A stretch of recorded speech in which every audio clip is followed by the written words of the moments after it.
ভারতকে শেরবাংলা হলে যেভাবে নির্মমভাবে পিটিয়ে হত্যা করা হয়, সেই গভীর রাতে আমরা অবগত হয়েছিলাম। ঢাকা বিশ্ববিদ্যালয় ছাত্রদল এবং ছাত্রদল কেন্দ্রীয় সংসদ সে সময় খুব গুরুত্বপূর্ণ ভূমিকা পালন করেছিল।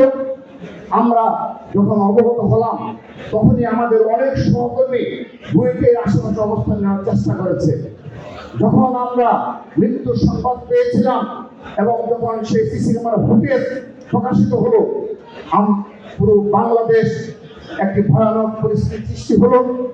শুধুমাত্র সাধারণ শিক্ষার্থীরাই নয়, ছাত্র দলের নেতা কর্মীরাও সন্তুষ্ট হয়েছিল এই ভেবে যে ঘন্টার পর ঘন্টা এভাবে বুয়েটের মতো শিক্ষা প্রতিষ্ঠানে নির্মমভাবে স্ট্যাম্পে পিটিয়ে লোহার রড দ্বারা পিটিয়ে একজন সাধারণ শিক্ষার্থী হত্যা করতে পারে, সেটি আমাদের অকল্পনীয় একটি বিষয় ছিল। কিন্তু তারপর দিন আপনাদের মনে রয়েছে, মুসলধারে বৃষ্টিকে উপেক্ষা করে এই ঢাকা বিশ্ববিদ্যালয়ের ক্যাম্পাসে সর্বাগ্রে প্রতিবাদ জানিয়েছিল বাংলাদেশ জাতীয় ছাত্র দল।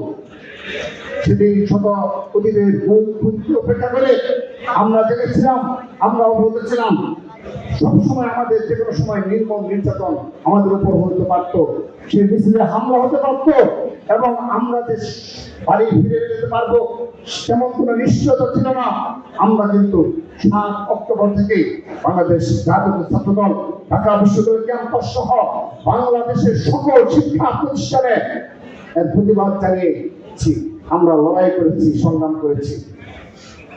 কিন্তু অতি দুঃখের বিষয়, এই বিগত 17.5 বছর 15.5 বছর যারা এই আবদার ফাঁদকে হত্যার আগের যে পরিস্থিতিতেও যারা ছাত্রলীগের পতাকা তলে আশ্রয় ছিল এবং আবদার ফাঁদকে হত্যার 5 দিন আগেও যারা ছাত্রলীগের মিছিলের নেতৃত্ব দিয়েছে এবং আবদার ফাঁদকে হত্যার পরবর্তী বাস্তবতায়ও যারা ছাত্রলীগের লিডিং পর্যায়ে ছিল, পদপ্রত্যাশী ছিল এবং পদের অধিকারী ছিল, আজকে তারা দেশ ও জাতিকে সাহসিকতার গল্প শোনায় এবং ছাত্র রাজনীতি সম্পর্কে যাদের বিন্দু মাত্র অবদান ছিল না, তারা নীতি নির্ধারক